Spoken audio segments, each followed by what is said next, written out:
Holidaymakers and residents in KwaZulu-Natal are disappointed with the state of the popular swimming pools there at the beachfront. And they're saying they've not been operational for a while now, and this is due to health concerns over the province's beaches, parents keeping their children out of the sea. Let's get the latest. Our reporter, Nobuhle Modise, is there for us monitoring the situation. Nobuhle, the last time I spoke to you, making a remark there that is it possible that the city's officials may have overpromised and are now under-delivering, given that they are being forced to make alternative measures? What is it that they simply can't get right?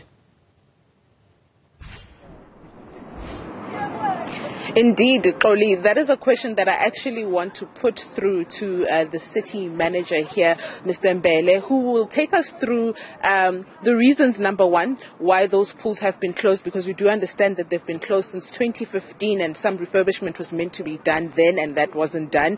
And number two, why it is now that they're finding alternatives for things such as the pools. Now we have the People's Park here where there's a kiddies play area. And I'm just going to ask Mr. Mbele, I'm here with him. Thank you very much for joining us, Mr. Mbele. Would we say that the city overpromised and now is struggling to deliver when it comes to a number of issues in the city? We know the beaches, the E. coli levels in the beaches keep rising, they go down, they rise again, and then we know that the pools are a big problem, especially that RF pool that we spoke about earlier, as well as CAC. Just speak to us on whether you oversold yourself as the city. No, certainly not.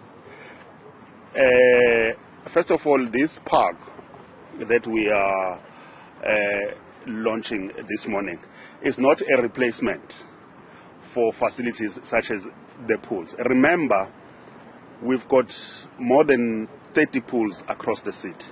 Majority of those pools are working.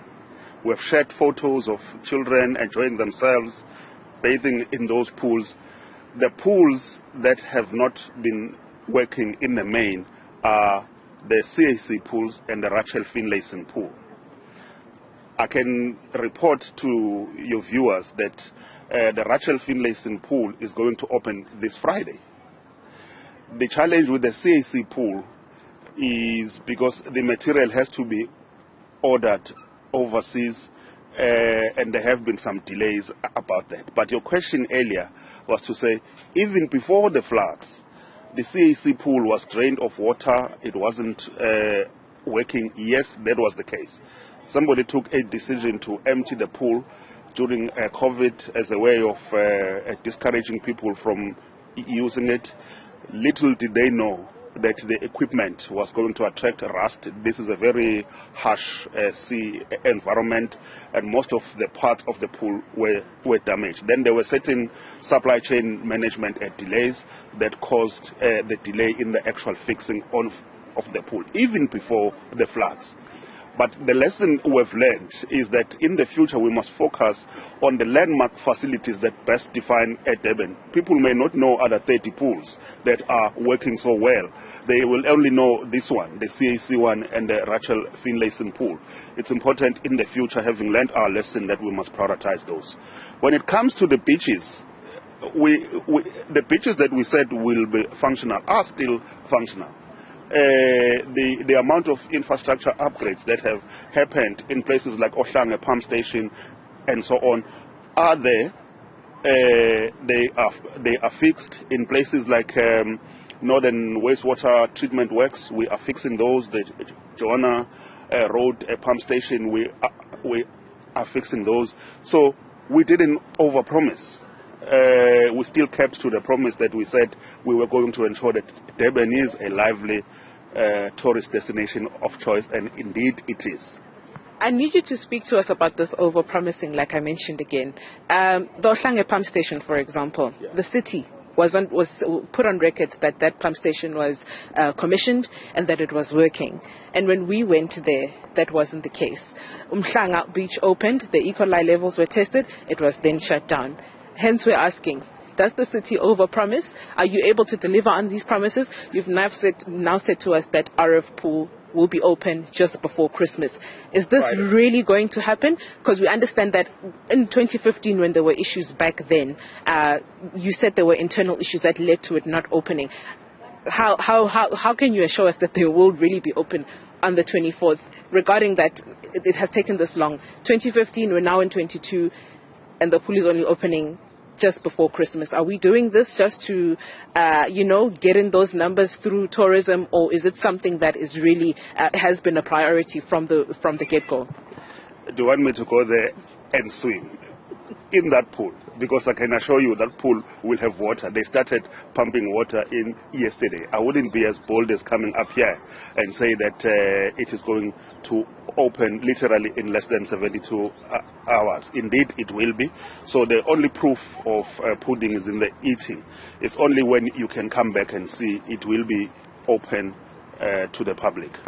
I don't know when last did you go to Ohlange Pump Station, because I will have to synchronize dates. Ohlange Pump Station has been fixed. We promised that it will be fixed by the 1st. Indeed, it was fixed. If you live in Durban, you would know that in the last couple of weeks, we've also experienced torrential rain, which then affect the current that takes. Remember, we are fixing pump stations and the network itself. However, some parts of the networks are not entirely fixed. So if you have torrential rains leading to localized flooding, they also do affect the quality of water downstream. But this is what probably may have led to an intermittent opening of the beaches in the north. But the good news is that we have been joined by the Durban Chamber, the Menara Chamber of Commerce, the KZN Growth Coalition. These are the big business establishments that have come to us and said, we see what you do. We want to work with you. We are going to bring our private institutions that do their testing. We will test water together so that when you communicate, you don't seem like you are over-promising. You are actually communicating what we can also vouch for and confirm. So that is the biggest plus, because if we communicate, the naysayers and opportunists are very quick to say we lied. We'll never lie to our people. We love them so much. Thank you very much. That's the city manager, Mr. Mbele, here, just answering your question, Xoli, saying that they're indeed not over-promising. The RF pool will be open Christmas Eve, and people can come and enjoy that. Nobuhle, Modise, thank you very much for that update.